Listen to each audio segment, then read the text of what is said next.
Fasten your seatbelts, because it's time for another episode of In the Meantime with your host, Mean Dave. I'm not patient. What the fuck is? Hey, Brian. Ryan, you need to just.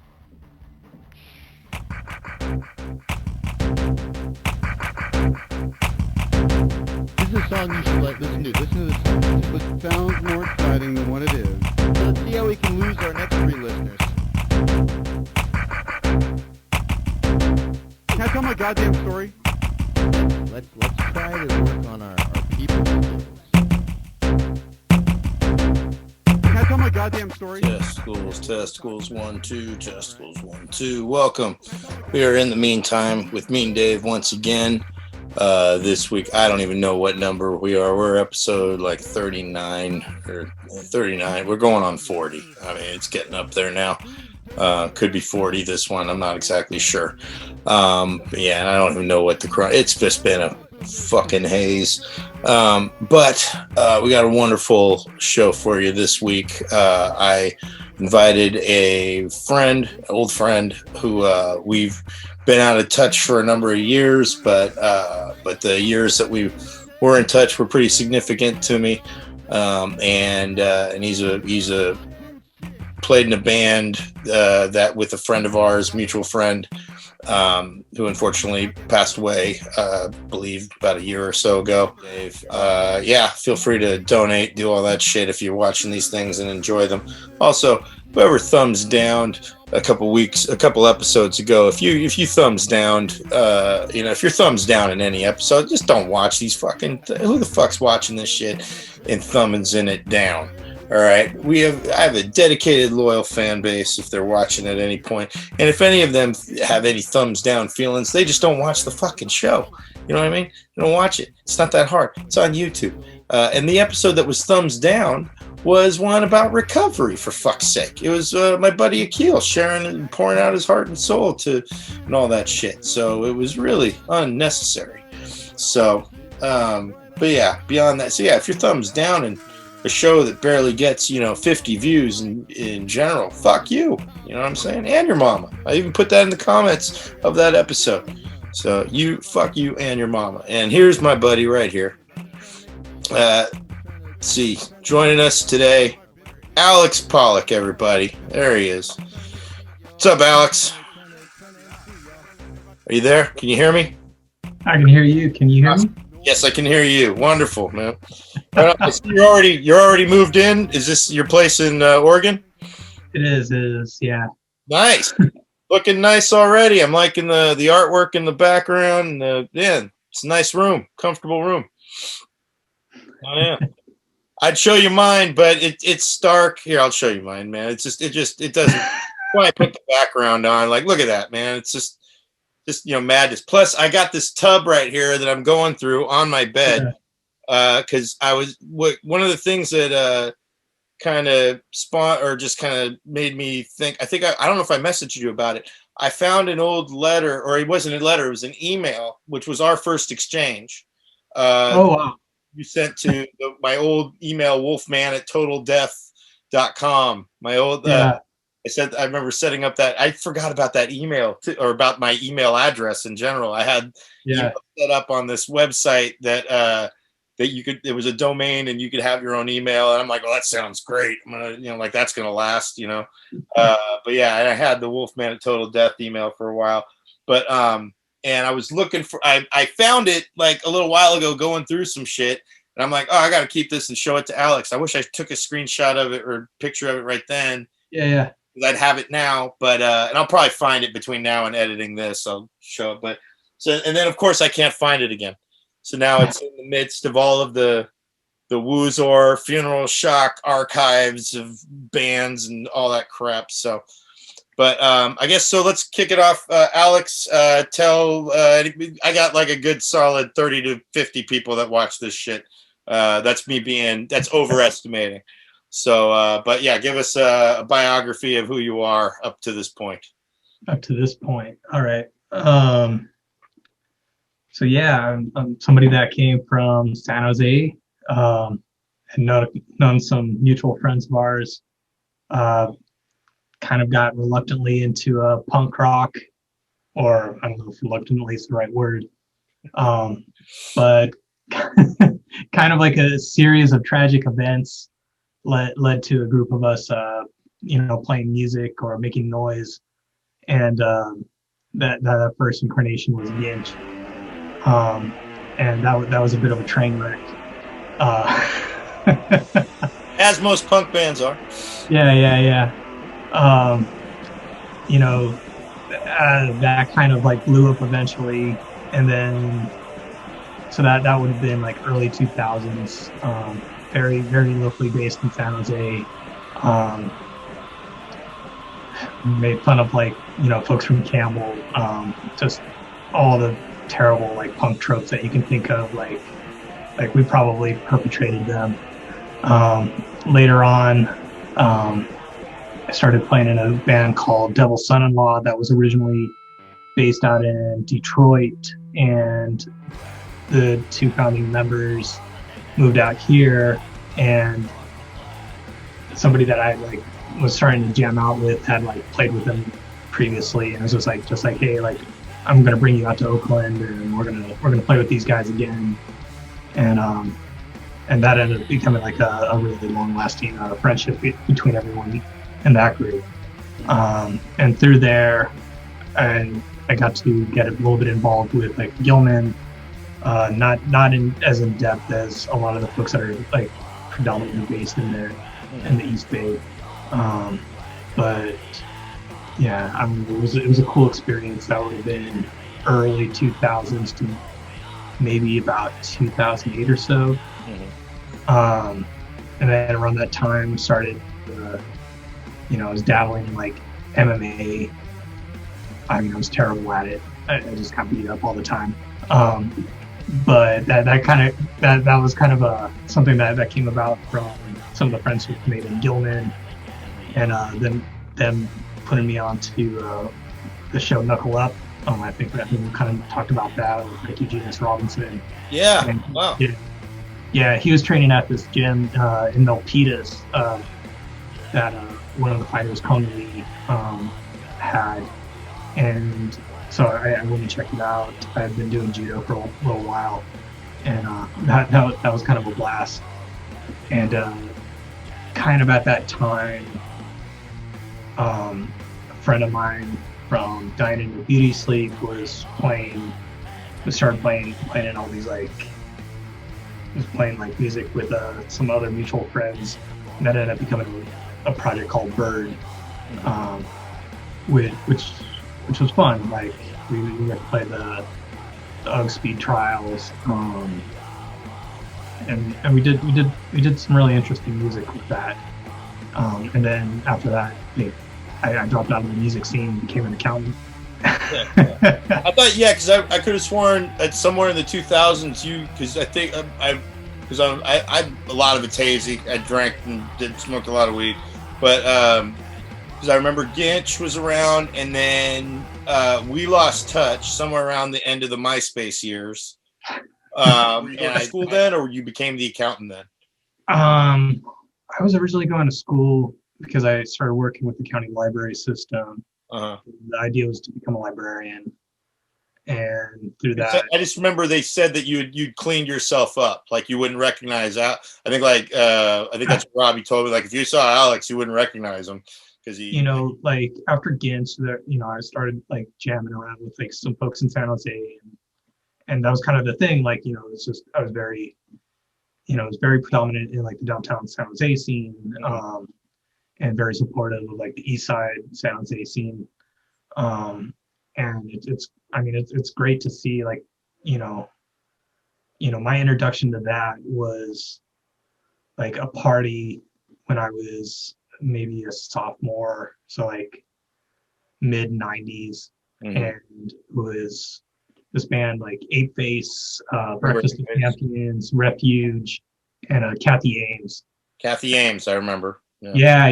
They were all like, everyone was just super cool, and it was just like that was the first time like hearing like that style of like punk rock, right? Like like Kathy Ames and Ape Face, like hearing that really like crusty, kind of stuff. Or Did you ever run across the Misanthropists at all at that time? They played shows together. I know they were from Daly City, but no. Yeah, that was a band. That was because they all stemmed around. I only heard of those bands. I don't remember them so much, but I might have even seen them. But it was because of the band God Stomper that that's prominent. They're Southish Bay because they lived in Sunnyvale between the peninsula and the South Bay, and they were always the band that like was both part of scenes and yet also outside of scenes, and just were again and obviously awesome guys, the brothers Barfo. I went to one of those Bike for Beers shows in San Jose. I was friends with the guys who split up Woozor, or a band I was in, Tonopah, broke up into two parts. One half became Woozor, the other half became the Cliftons, and the Cliftons those were prominent. They were big in the South Bay. So we went to hang out at the Bike for Beers party. It was all day going to, and at one of those parties, I didn't know any of these people, but I had at the party that the Cliftons played, which was earlier. It's at this very dusty backyard. There was a huge pit.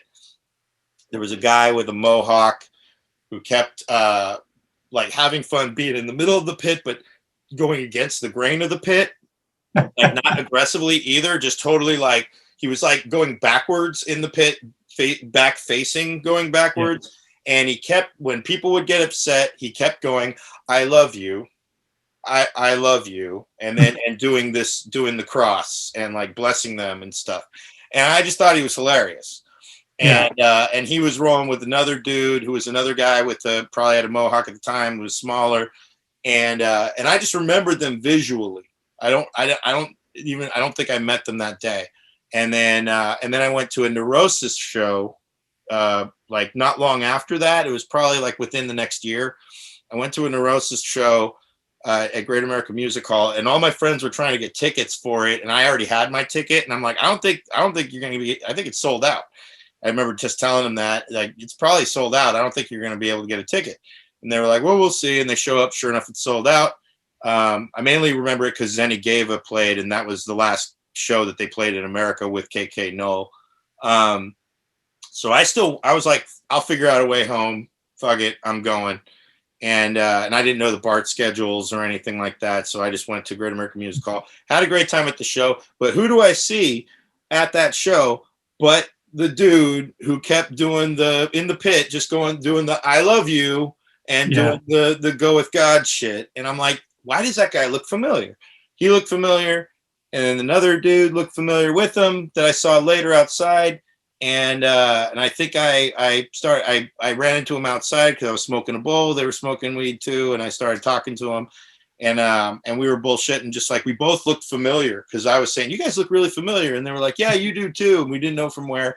And then I asked, "Where do you guys live?" And they said they lived in the South Bay in San Jose. And I said, "I live in Union City, and I actually don't have a way home.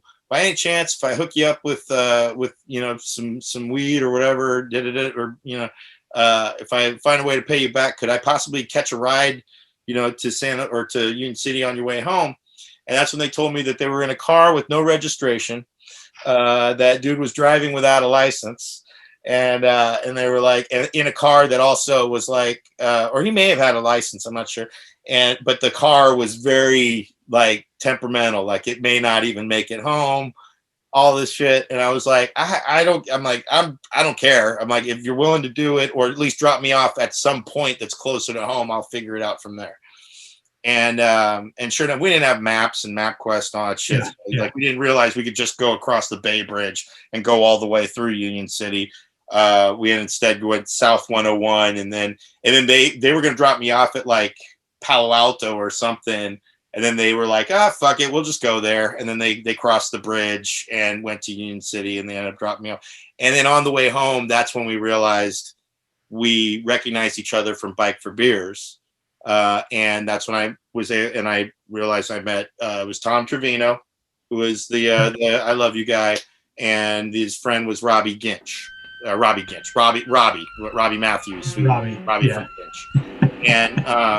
And that was the beginning of this very strange friendship of like just running into these guys. Yeah. throughout the years, and literally running into them at various punk. Not many, but like I mainly ran into Tom because he worked at Streetlight Records, and other people knew him from working there and seeing him at shows and stuff. People knew who Tom was. Yeah. And did you know Tom?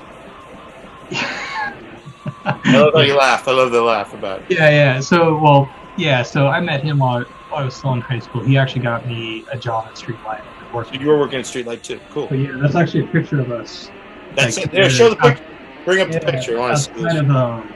Outside of the Streetlight. Like, oh my God! Look at that. Yeah, that's shit. You know, I haven't been able to visually see him and like out of memory. That's great seeing him. Yeah. I was very lucky. A coworker, Jeremy Castillo, he was taking photos, and he had taken this a while back, and he put it in a frame and like gifted it to me. And it's actually been like one of the things I've actually like have managed to hold on to, like, you know, it's just going through all the different things that life is like throwing at me. Totally. But yeah, like so like Tom and I met, you know, while I was finishing up high school. We met at like a New Year's Eve thing at Robbie's house, and so this is like a picture of Robbie. Mm-hmm. And like I had known Robbie because like a friend of mine lived next to him and was actually friends with his mom. So Lori, if you've ever seen this, hello. I'm gonna tag him in this post when I make this. I'm tagging his Facebook, so yeah. No Robbie will see this shit. Yeah. But yeah, like, you know, they were. She was always super cool, and like, you know, I started talking with him, and then him and my sister were about the same age, and they ended up kind of becoming friends, and then just kind of throughout the years, we kind of like recognized like, hey, like we really like the same kind of music, you know. The hairstyle that he had for the longest time was just kind of like this pincushion thing. Yeah. All these things, but yeah, he's a very like small guy, and so it's like his hair was like bigger than him. And that's what everybody would like kind of remember. And he just always had like this gruff old man voice, like but you know, very, very sweet guy. Yeah. And so first became friends with him and would hang out with him quite a bit. And then him and Tom had become friends through kind of the San Jose scene. And Tom, you know, they had a party, and I met Tom, you know, in true Tom Trevino style. I think he both like, you know, we both like struck it off well initially. Like, I think we both like, it was an odd thing. I think we both enjoyed like writing poetry and stuff like that, like things that you wouldn't expect. Mm-hmm. And then also just like listening to very like dissonant like types of music. Mm-hmm. But then at the same time, you know, I think one of the first things I kind of remember him saying is like, it's just like that he liked me, but that eventually we would have to fight. Yeah. And so it's something I could picture him saying, just for the type of guy he was, because he that's that thing about him that I even from when because I remember even asking him about the thing I always dug about him was that he was a very warm dude. Like when I asked about, you know, possibly getting, he's like, I don't think so. I don't like, his initial instinct was to say no. And then as we smoked a bowl together and bullshit, he's like, you know what, man? No, we'll give you a ride. And like, he changed his own mind. Like I wasn't convincing him of anything. I was just sort of like just hanging out, and here I am, this stranger. But just through bullshitting, then he's like, you know what? If we're gonna get stuck, we might as well get stuck with this dude. He seems pretty cool. Yeah. And then thus invited me there. And then we had the funnest ride. Like, you know, because we weren't even really crammed in. It felt like we were, but there were 4 of us in it, maybe 5. They might have both had, because I know one girlfriend was there. They might have had a girlfriend each with them, because for some reason I remember being crammed in there. But and we just had a fun time, like just bullshitting, talking about bands, because we like mutual bands.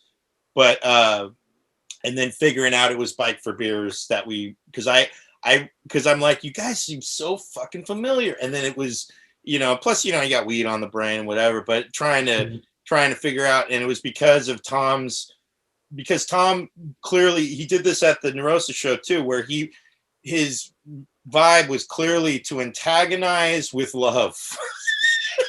Like that was because everybody's wanting to be aggressive, and he instead just loves to just bump into everybody, just kind of meanderingly. And then when they would get upset, like, hey, what the fuck? He's like, I love you. and then he would do the cross shit, which would piss people off. It would just be like, do or something. Like he was doing all this weird shit. And it just made me laugh. I was cracking up. And then him talking with them, it seemed like that was kind of like, it was something he was both conscious, but it wasn't like, it was just what he did. That's the vibe I got. So, and just hearing something like that, I could see him saying that. Yeah.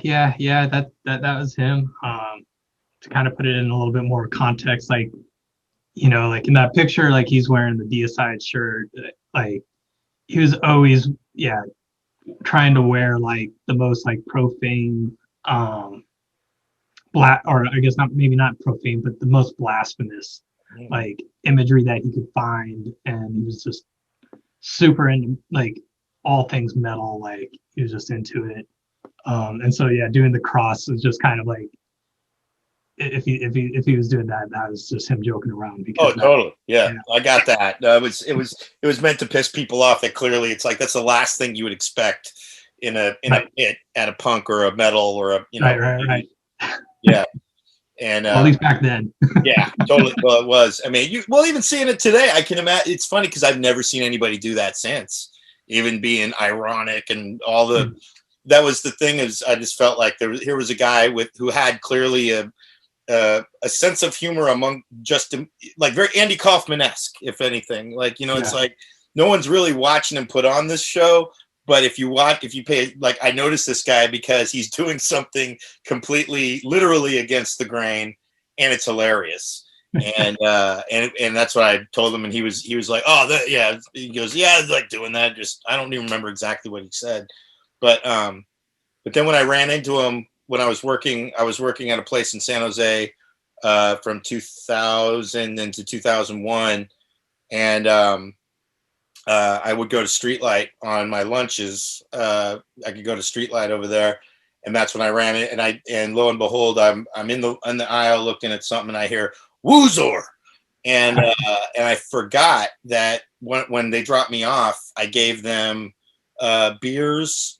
And I might have given them a little weed, and I gave them the demo, the new Woozor demo that we had, or was newish, but I gave them demos of Woozor, and him and Robbie fell in love with it. They were way into it, and I thought it was one of those things of like, thanks for the ride, I wish I had more to give you, but you guys saved my ass, and so and he was.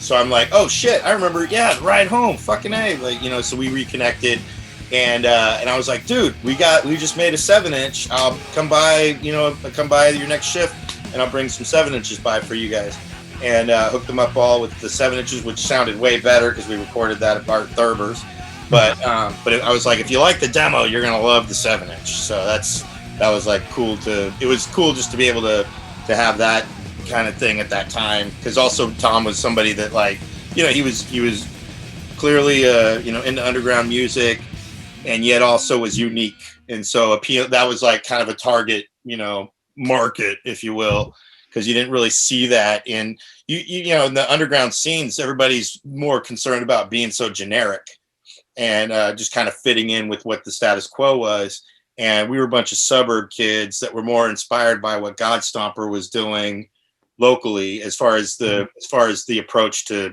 putting out our own music, and we learned from them and just went with it, and we had fun with it, and we made some records with it, and did some pretty cool things in the short time we were around. But you were you in Gag Rabbit? Because I know that was Tom's. No, that was all Tom.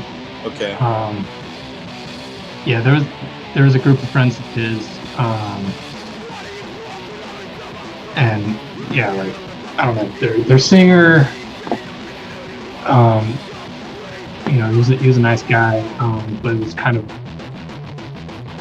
into stuff outside of like the necessarily trying to do all the underground stuff. When like Tom was very much like, it has to be completely DIY. Like, and then their guitar player, who I've actually recently reconnected with, they ended up, I believe, moving down to LA to go to school. Yeah, and then I don't know. Yeah, it's an interesting culmination of folks. But yeah, I mean, they're basically a high school band. They're really good. I have it's in my box of demos in storage or something. But I have like the ultimate Gag Rabbit, like all of the songs. Yeah, and it's all. But it reminds me. It's funny because when Ginch started, it reminded me of Gag Rabbit, like the kind of just the real kind of trashy recordings and the very lo-fi punk approach to it. Yeah. Well, I was the one that made those CDs. Oh, you were. So that's why I probably got it from you then. That's probably Yeah. The CD for Gag Rabbit was, I worked closely with various folks that were even more close to him and allowed me to kind of copy those onto like an early. I mean, this is. God, what was that? It must have been like 2001, 2002, right? Yeah. And my dad was like, I mean, still is, and like, kind of like doing his own home computing kind of stuff or whatever. But spoiler alert. Like Tom had a, tragic way in which he passed, and compiling that together. And working with like some of the folks that were really close to him that put together kind of the spreads, like the back of the flyers and stuff like that. That was part of like our grieving process because it was like a huge loss. Because at that time he was very, very like, he was a very like close friend at that point. And we had actually put out a kind of like a DIY zine, so very Tom Trevino style, of his poetry and stuff like that. Because at his heart, like that was kind of him. Like, yeah, he was the guy that listened to Deicide. Yeah, he listened to freaking the worst like straight edge bands ever. But he also like, he liked poetry. He liked the idea of just kind of speaking your own experience and kind of bucking like the actual trend or like not trend, but the structure that people would assume that an art has to have to be considered art. So yeah, we had printed that up for friends and family, and that was kind of in a way kind of the impetus, right, for Ginch, because out of that, like, because Tom was living with Robbie, and Tom had moved out, and he's living at this place called the Rat House with Ken Head, who was in like Whiskey Sunday. He's an awesome like San Jose drummer from back in the day. But Robbie, Tom left the drum set there, and after Tom passed away, Robbie was starting to teach himself. Like Tom had actually started teaching Robbie stuff on that, and Robbie kept up with that. And then eventually, my friend Putz, who was also friends with Robbie, he was the one that got me into punk rock when I was in like middle school.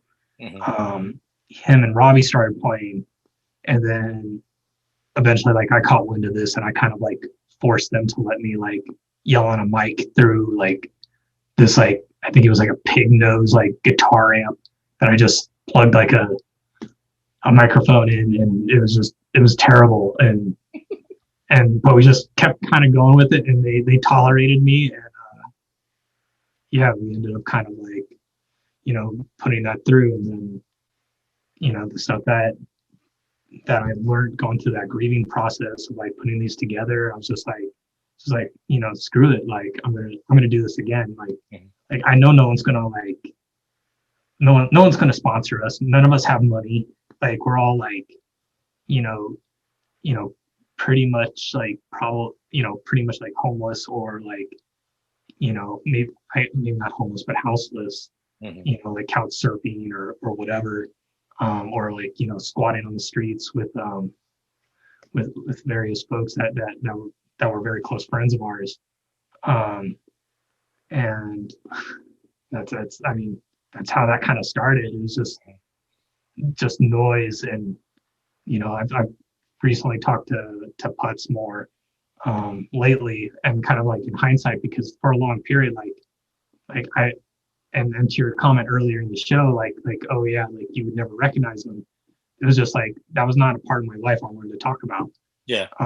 Because, I felt like, when I say like we perpetrated a lot of these punk rock tropes, I feel like we did. And I started to, I recognize that, like, not just myself, but other people start to like get in that terrible like mind frame of like, hey, like this is what it means to be punk rock, or whatever. And it's just this downward spiral, and it's not productive. Like, we all have like legitimate problems, and the punk rock community is a way for us to like kind of come together and like, find community with each other, right? Like we all are like very different individuals, but like somehow like we have this angst, and we have this like aesthetics that are kind of like overlap with each other.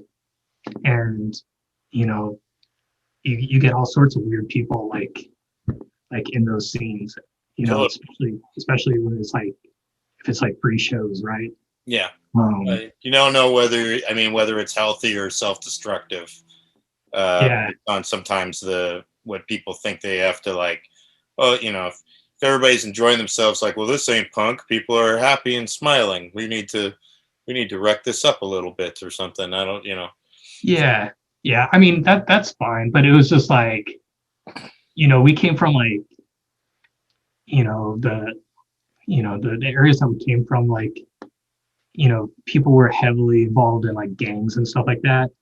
And when I say gangs, I mean like, they were coming out of like a prison mentality of gangs.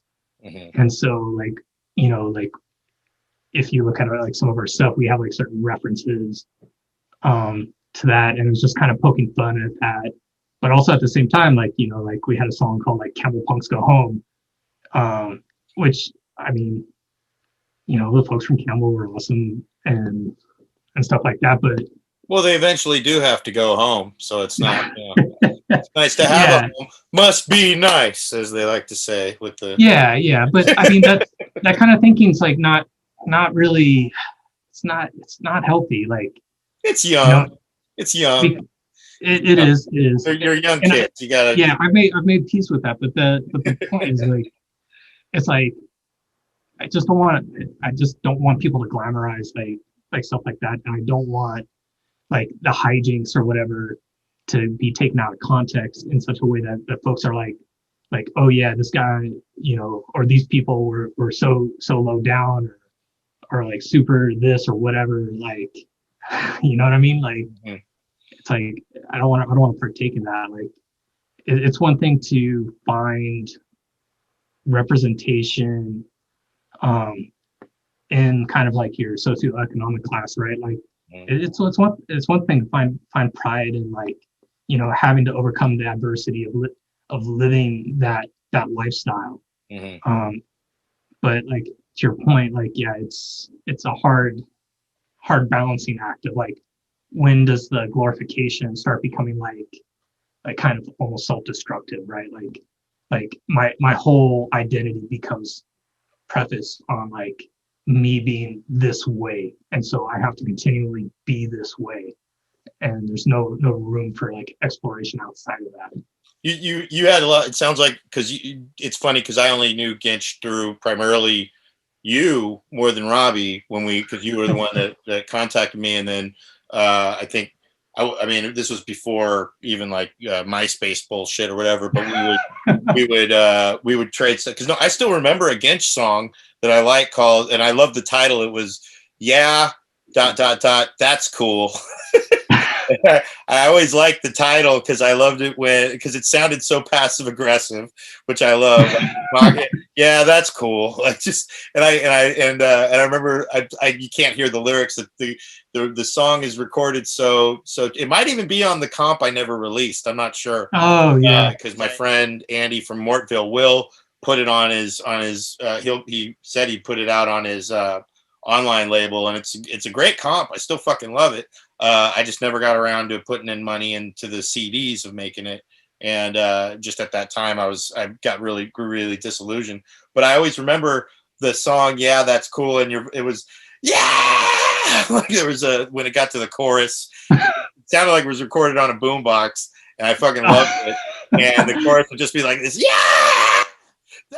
Like I think you were saying, yeah, that's cool or something, and but I just it sounded dope. Like I just always remember it was a short song, and I just liked the approach. But so I didn't know any of the obviously the inner workings of the band, but it sounded like out of the banks we played. I think one of my bands played a gig with you guys. I don't even remember which one. It was at Burduzzo, man. Yeah, Burduzzo. Oh God, there's a band I'm happy to forget.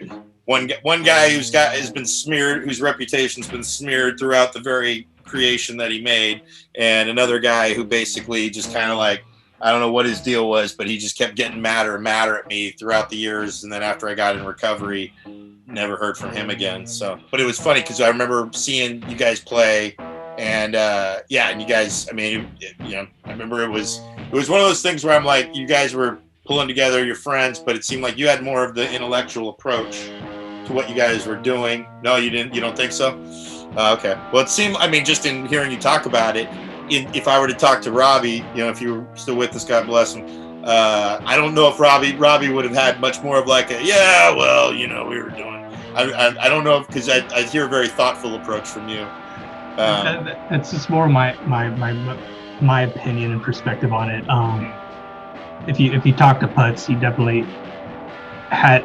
I'd say Putz and Robbie were more of the driving force in that. Like I was just, if anything, I was just the one to kind of push for certain areas, but trying to get them to do something with it, right?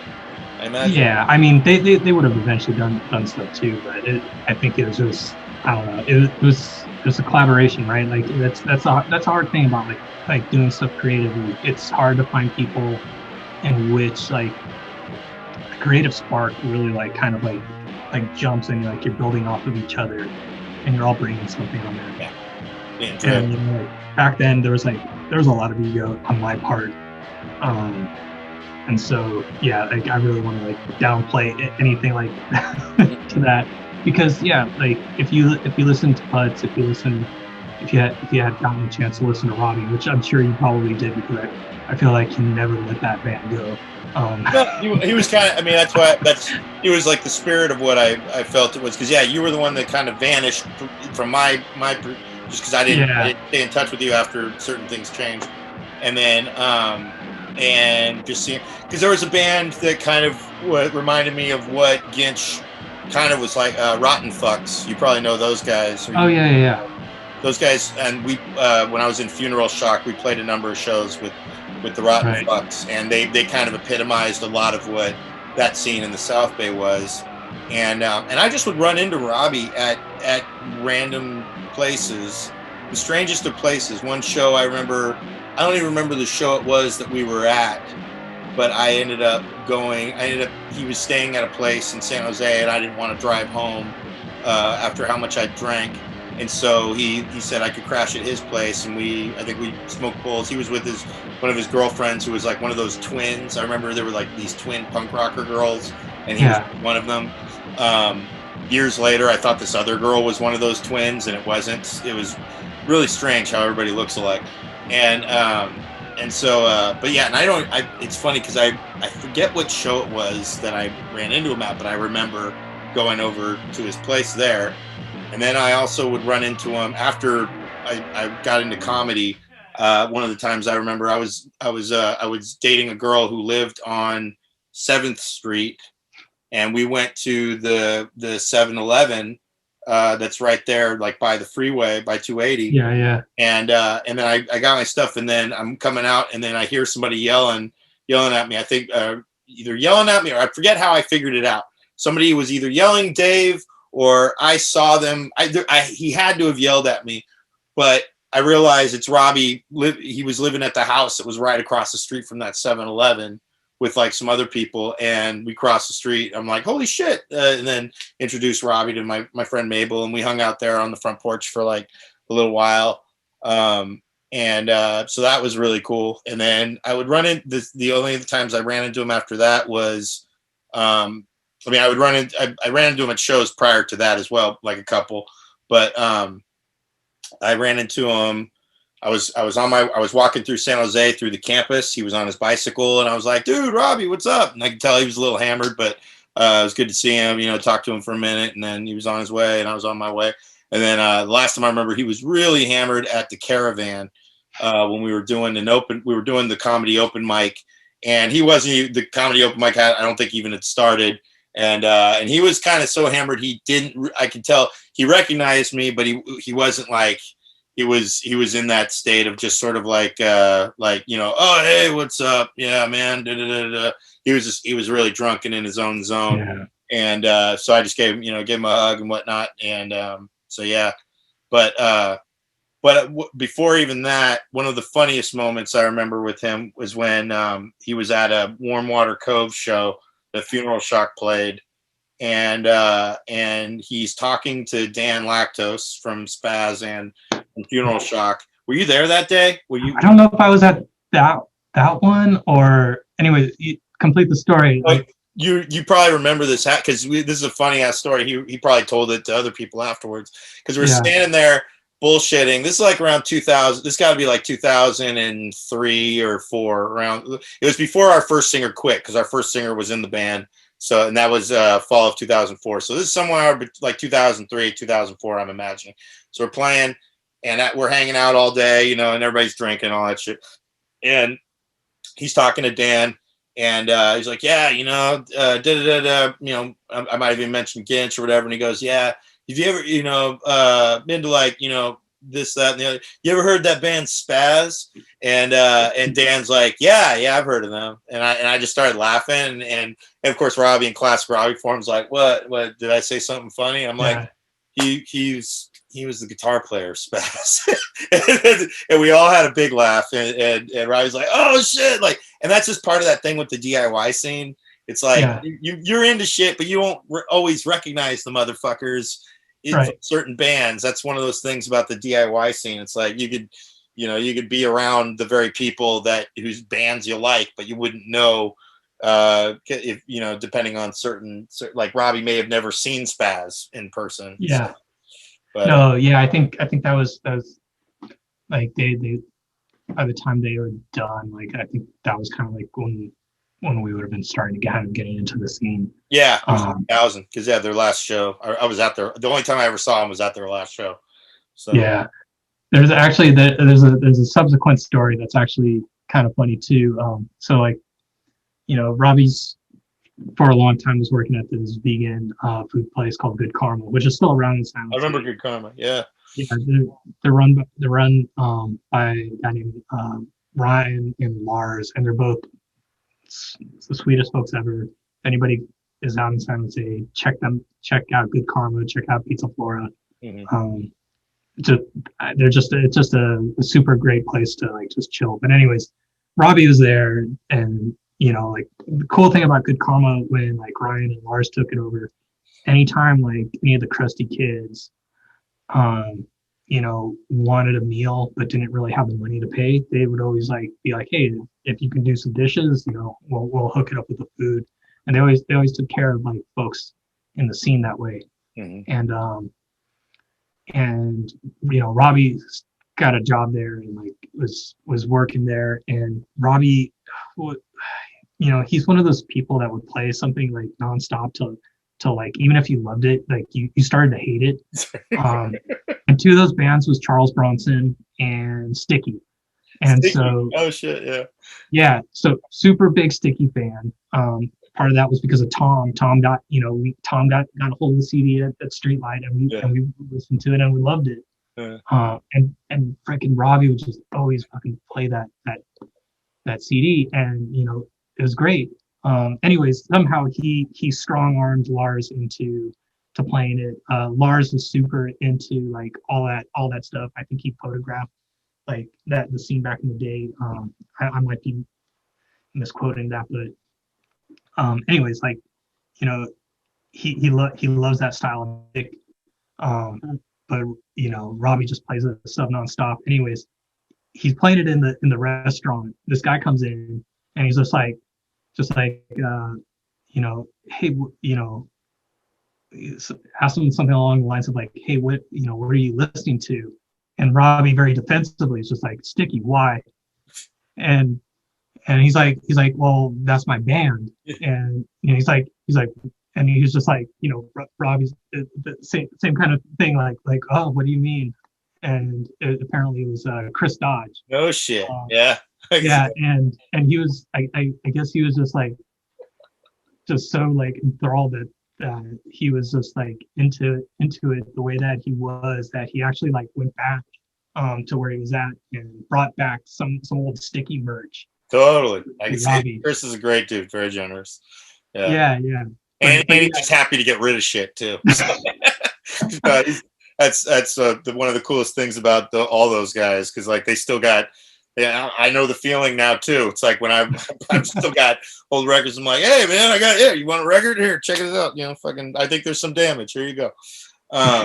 But what's funny is I can totally see that, and what I can also picture Robbie like, yeah man, Sticky, that's great, man, it's great, whatever. Have you ever heard of Spaz? And like I can see him stand that right after that. That would be awesome. Just give the double whammy on him, but. That's dope. But it's also cool because it's like, because obviously he didn't see, because Sticky was gone even before Spaz, as far as I know. Yeah. So, but that's a hilarious feeling, like somebody, because knowing Chris looks like somebody who works in tech, just a beard and average looking dude. So to see somebody walk in and be like, who is this? What I think you're playing? And like, getting ready for like a complaint from this bearded white dude that you're just like, and then finding out, oh no, this was the bass player, and a big part of that, as well as many others. So, yeah.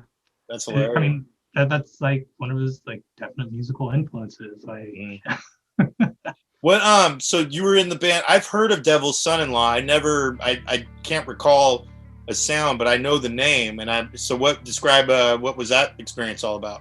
It was sludgy, and man, like, sludgy.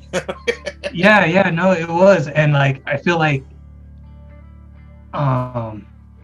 so Jay Unitas from Uggs was like super supportive of us, and eventually we just kind of trusted him. With what was that again? Jay Unitas from Uggs. That dude never liked me, but I do know who you're talking about. Yeah. Or he just never gave me, like, I always kept him at he was cool. He booked Funeral Shock for whatever reason. He loved Jay and shit, but or our singer, but yeah, I always kept him at arm's length. Yeah, like, because like, we had kind of crossed paths, because like, I was helping out Big Bill with Shady Acres quite a bit, because for a while I lived like just a couple houses down, and so, I was just whenever like Big Bill needed help, I was there, and if somebody needed like a South Bay show, they would hit up Bill. So, and Big Bill with disc screens. But anyways, so like, yeah, we were a sludgy band, more stuff's up there on Bandcamp. That we were based out of Oakland. We play with like Floating Goat. I know. Yeah, I know the drummer from Floating Goat. Yeah, super cool guys. But we were kind of crusty enough that we could kind of get away with like playing with other stuff. Like we got to open up for like Leftover Crack. Mm-hmm. Yeah, it would have been Leftover Crack, High on Fire, Nice. stuff like that. And yeah, I don't know, like I just remember getting so much shit from people because they're like, "Oh, you're playing slow." Oh Or God. like all the folks that that I'd like known and like when I was doing Ginch were just kind of like, oh, I mean, there was a lot of people that were super cool. So like Andre, who's in Death Grave now, right? Like, Yeah. Like Andre and I, like, you know, we met when we were doing Ginch, when I was doing Ginch, and he had a band called And More. And he was also like, you know, friends with like Tom Trevino, because he had a band called Dead Syndicate. And anyways, like Andre was always super supportive of that stuff, but he was also one of those folks that like, you know, super into like listening to John Zorn or something like that. Right? Yeah. So yeah, we got kind of like a mix of like folks that were like super into it, or just we're happy to kind of have like a, you know, have like shows that might have something a little bit more than just It's like the same shit every fucking band. Yeah. No, it's, yeah. Those are my favorite shows. Yeah. Yeah, and eventually, yeah, we, you know, we got to play Gilman quite a bit. Thanks to Jay and like, yeah, the Gilman community were super cool. And yeah, those guys are still like some of my you know, still pretty close. Yeah, I think only one of us now is still playing music. But one of our drummers is Sky Mario, who actually like it's very, very weird in like this twisted like Spinal Tap like bad joke kind of way, but he like literally like passed away a month after life. And so it's just like these two guys that did drummer that I knew, you know, not just as friends but also musically, and they're both drummers, and so it's just like, man, that would suck. But we had another drummer, Jack, who played in Drink the Bleach. I don't know if you ever got to catch them. I've heard the name. I do remember the name. Yeah, he was also with. I've seen them. Yeah, no, the name sounds very familiar. Yeah, he was also he also did a tour or a round with I think it was Fluff Girl. Is that Fluff Girl? I think that was it. Fluff Girl? That sounds familiar too. It was a San Francisco kind of art rock or art noise band. I don't know how to describe them, but the guy would like wear like meat underwear and like light his pubes on fire and like. I've never seen it, but I definitely. It's funny because I would see the names sound familiar. I can picture the List, Steve List, the old List. Yeah. And I could see these band names in the List, like from like, you know, because you're always at that time. The List was pretty much, you know, what you always checked for any cool shows that weren't that you didn't see, you know, advertised anywhere else. So yeah, so yeah, it was an interesting time. I don't know, but yeah, like some people were super into it. We were recording with Salvador Raya at the time, and actually like that's actually kind of an odd story in itself. Talk about like the connection between Tom to Robbie and everything else, right?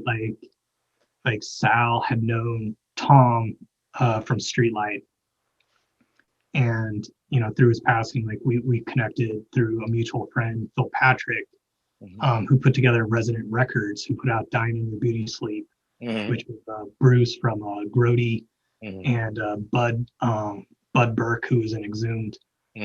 This two-piece grind band. That was yeah, they were great. I remember. Yeah. And they're both like super awesome. But anyways, yes, Sal like recorded us in fucking Concord. Way back when, and we just and I was talking about like ego, right?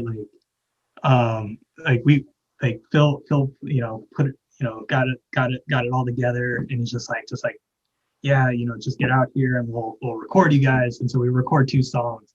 I'd never like recorded in my life. Like I was always just like, you know, I was singing through a freaking guitar amp, and now I'm like trying to like record vocals, and I hated how it sounded, and that was all on me, right? And so me and Phil were putting out a comp together, Radio Unfriendly, and we were supposed to have a Ginch track on there, right? And I was like, nope, we're not going to put it on there, like. And they were so mad at me, and I get it, like, but I recently, like, we've uploaded this stuff to the web, Bandcamp, whatever. I don't know, people can judge it for themselves, but that's what that comp's uploaded, you mean? I haven't put the comp up. But Ginch is uploaded, you mean? Ginch stuff is, that was I'll put the links in with this episode. So we put out something, because like I was, for over a decade out of the scene, right? And like everything changed. Like, I mean, when I was still around, like my face was just phasing out. And like Devil's Son-in-Law, like one of our early things that we did was we worked with this guy, Rainey Forster, who I guess now he's in Grindmother. But he's a super cool guy. He was in a band. Here it is. I just love the name. I'm laughing at the name Grindmother. Yeah. Anyways, like he was in a band called The Posers, which I had come across their CDs, and I was like super into it. I was like super stoked. But I don't know how this came about, but he was starting up this thing called Mosh Pit Tragedy, and I feel like it was like kind of like this early onset of like, how do you deal with like digital music, right? And then also kind of coming from this DIY background where it's like, in these communities, right? Like, part of it's like, you want to support the local artists, but also there's a certain, groups of us that are just like, you know what, if you actually like the music and stuff like that, we want to get it into your hands, right? And how can we do that in a cost-effective way, right? Like we can't like burn through like thousands of dollars printing LPs for everybody and just giving them away, right? So he was experimenting with this platform of like pay what you want early on, and it was cool because like he, like we were technically on this label like with other folks like Disassociate and oh man, there's a couple of other folks. I think Talk is Poison was on there. There's a couple of folks that were pretty cool. We were never able to leverage that into like doing shows with them when they came through the Bay Area, but that is what it is. So anyways, Sal ended up recording all the Devil's Son-in-Law stuff. And then eventually when we did Bird, like, through Sal, like I met like Greg, and I feel like everybody like records with Greg Wilkinson. Wilkinson now, locally, everybody around here does. Greg, people still record with Bart Thurber too. Like, okay. But I think if they're on the heavier end of the, like if they're on the heavier end and they haven't like had like an established relationship with Bart already, a lot of them my buddy James runs Transylvanian Records or Transylvanian. It used to be Transylvanian Tapes, and now it's Transylvanian Recordings. And it's a lot of great doom and death and black, whatever, all the doom and gloom shit. And but a lot of those bands that are local record with Greg. So. I memean, he's got the ear, like it. Yeah, Ear Hammer. That's what Ear Hammer Studios. So, yeah. And Sal was putting out really great work, and he like I had no formal like music knowledge, right? Like everything I did was just like, I don't know, like these guys would just like let me like yell on mics and stuff like that, and like somehow I got away with it. But like I remember like recording with Sal, and Sal's like, I've never heard anybody put as much vocals onto it, like, like our songs were like 4 minutes long, other than hip hop artists. He's like, maybe you should try like not doing vocals all the time on this. And so he actually like, coached me through like the recording process through Devil's Son-in-Law, like finding space within music and stuff like that. Yeah. That's something that's just like always stuck with me since. It's just like, oh, like, is it appropriate? Like, I may be hearing like something in my head, but doesn't necessarily mean like that's the best, that it needs to come out at this point. Just songwriting. It's just learning songwriting and developing a sense of it. Yeah, believe me. Just because a song doesn't need vocals all of the time. From the start to finish, totally. Yeah, it's just it's it's funny because I've never thought of it from that angle. Because again, playing music, I just would, I would write the lyrics to songs that I felt. Rarely have I written lyrics for other songs. I don't think I have. I think anybody like most of the bands I was in, it's like if I had riffs or music, we would work together. If we had a vocalist, it's like we'd write songs for the vocalist to write lyrics to. If we didn't have any of ourselves, sometimes we'd have ideas ourselves for lyrics and stuff. And it always depended on the singer too, because there were singers that were more than willing to collaborate, and then there were some singers that were more like, I've only had one band with singers, and that was Funeral Shock, and all three were vastly different. They all had, just as far as their approach to it and delivery of it, and so my impression of that was, and this pissed off the first singer, was I just said there's always a little Axl Rose in every lead singer, and that doesn't make any singer happy to hear. But Axl Rose is the most successful guy in the Guns N' Roses, so it's kind of a compliment too. He's the one that smartened up, and it's like, I own all this shit, and so he's the gatekeeper of all the roses and guns. So all right, man. Well, I release you to your girlfriend and whatever she's requesting of you. So all right, take care, dude. Yeah, you have a great one. Thanks for doing this. Of course. Bye. And we'll talk soon. We'll talk again off record. Right on, man.